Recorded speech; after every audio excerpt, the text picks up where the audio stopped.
Alors, cette semaine, on reçoit un de mes tortionnaires préférés, celui qui me martyrise en ondes depuis 7 ou 8 ans, celui qui me traite de multiculturaliste aux 10 secondes, Denis Lévesque. Salut, Denis. Salut. Denis, si moi, je suis un multiculturaliste, toi, t'es quoi? Un uni? Un mono? Non, moi, je suis Comment on dit ça? un ouvert sur le monde. Ah ouais?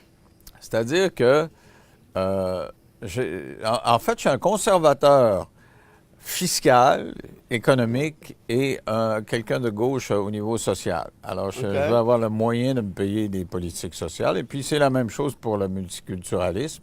Je suis en faveur de l'immigration, mais je pense qu'il y a moyen de faire venir les gens qui sont plus faciles à intégrer dans notre société pour éviter des problèmes comme ça se passe. Barrette, donc.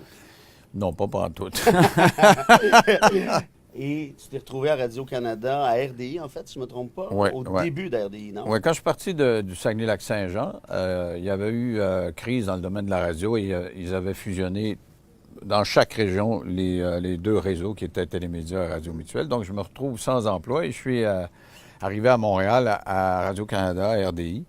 Et RDI ouvrait. Donc, j'ai participé à la création d'RDI avec tout ce bouillonnement-là. C'était une expertise qu'on n'avait pas. Il fallait décider ce qu'on allait faire. On n'avait pas d'experts dans telle matière. Je me souviens, le premier écrasement d'avion, mon beau-frère de l'époque travaillait dans ce domaine-là. Je l'appelle et est arrivé à Méville-Deschênes. Je ne me souviens pas de son premier nom, mais en tout cas, ce spécialiste qu'on a vu après ça très souvent. Donc tu sais, on inventait un peu le média. Et c'est là que tu as commencé à animer tes propres shows. Oui, c'est ça. Ouais. TVA est venu te chercher par la suite, en fait, LCN. Et raconte-nous les débuts d'LCN, parce que ça, c'est particulièrement intéressant. Oui, bien, ils m'ont approché, je faisais des débats à TQS, ça marchait quand même très fort. Et ils m'ont approché, ils m'ont dit, on a demandé une modification de licence au CRTC, on va pouvoir diffuser des émissions entières plutôt que des manchettes au quart d'heure. C'était très, très ennuyeux, des manchettes au quart d'heure. Mais ils m'ont dit, on va avoir la décision que dans 1 mois du CRTC. On est sûr que ça va passer. Alors, j'ai fait un acte de foi.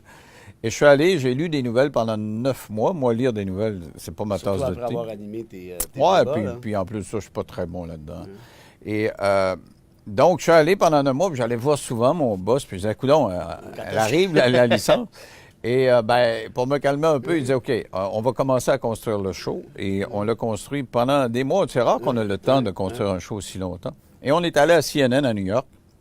On a rencontré des consultants là-bas qui avaient transformé un canal de manchette, Headline News, ça s'appelait, en canal d'émission. Ils avaient fait ça, ils venaient de le faire.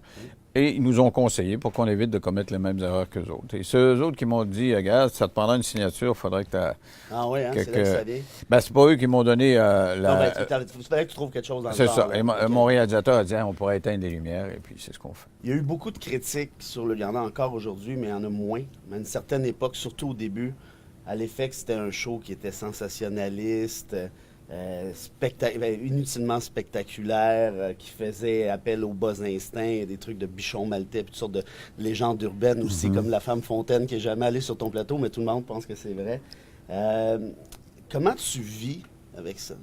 Ben, écoute, je l'ai provoqué. Au début, je savais que quand on était à la CNN, ils m'ont demandé de trouver un mot pour qualifier le show qu'on allait faire. J'ai dit « surprising ». I want to be surprising.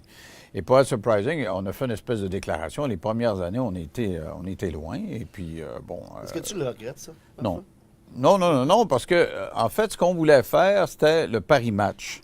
Alors, quand je dis on est allé loin par rapport à ce qui se faisait antérieurement. Aujourd'hui, là, il y a plein de gens qui font ce que j'ai fait aujourd'hui.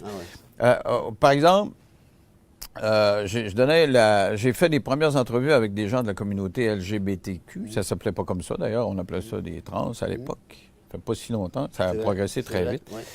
Et je me faisais écrire, tu fais un freak show, ça n'a pas de bon sens, c'est qui? C'est pas du monde, c'est fou. Et aujourd'hui, ben, ils sont en Radio-Canada 3 fois par semaine. Donc, je voulais faire éclater des tabous. Ah, c'est ça. Alors, donc, ben, c'est parce que je collectionnais ces sujets-là. Le but, c'était pas de coller sur l'actualité systématiquement, c'était de faire les meilleures entrevues possibles. Mais entre toi et moi, je te connais bien. Tu une des personnes, tu l'as déjà dit, qui a la plus grande... Non, je te pense que tu l'as jamais dit, là, je vais le dire à l'écran. La plus grande culture générale. Si vous voulez faire l'histoire du cinéma américain des années 20, parlez à Lévesque, mettez un autre 30 sous dans le jukebox, il va vous parler d'Aristote en marchant sa tête. tu caches cette culture-là. Ouais. Est-ce que ça t'achale pas, ça, un peu, à quelque part?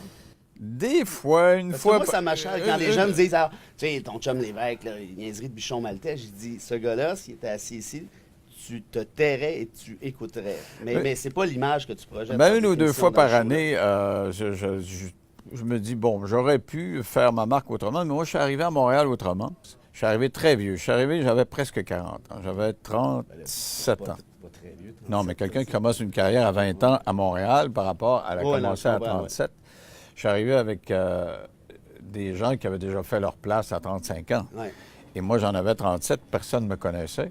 Bon, j'existe depuis 13 ans, c'est quand même assez intéressant. Donc, si tu me demandes ce que je le regrette, non, généralement, mais une ou deux fois par année, je me dis, bon, j'aurais pu animer Second Regard, puis, mais je suis arrivé à 40 ans, personne ne m'aurait donné Second Regard. Un livre, bientôt, pour toi? Non, parce que j'ai trop de commandes actuellement, parce que je suis en train de monter un spectacle sur Arrête scène. donc. Eh oui. T'es-tu Ouais, sérieux? tu le sais, tu le Ah, sais. T'as besoin d'un électrochoc un peu. Là, je me dis, à l'âge que j'ai, c'est un beau, comme tu dis, un électrochoc, une sortie de zone de confort. Et je me suis donné ce défi-là de monter sur Je te scène. connais assez pour savoir que ça t'angoisse un peu à quelque part. Ben, il y a un peu d'anxiété, mais ça va tellement vite. Parce que c'est pas un show juste parler, puis c'est pas un show juste musique, c'est moitié-moitié. Ouais. Alors, c'est comme un talk show avec un band où je fais des entrevues avec des invités surprises, puis j'ai des extraits, des highlights dont tu parlais, là. Et je vais expliquer le pourquoi, là, tu sais, chaque fois qu'il me parle du bichon maltais, je vais t'expliquer c'est quoi ce bichon Alors, là, je veux maltais-là. en savoir plus, c'est un show à voir. Alors, on a maintenant la preuve que tu es d'un éclectisme parfait.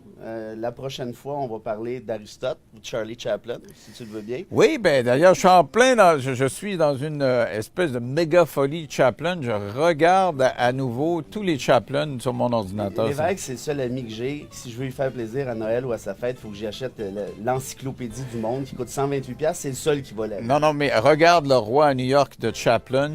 Dans l'état actuel du monde, tu vois, il y a quelque chose de très, très... un gros clin d'œil. Mesdames et messieurs, Denis Lévesque, merci 100 Ça fait fois. plaisir. Puis on se revoit à ton show de multiculturalisme. Ben oui, tu auras un identitaire contre toi, puis tu vas te pogner encore.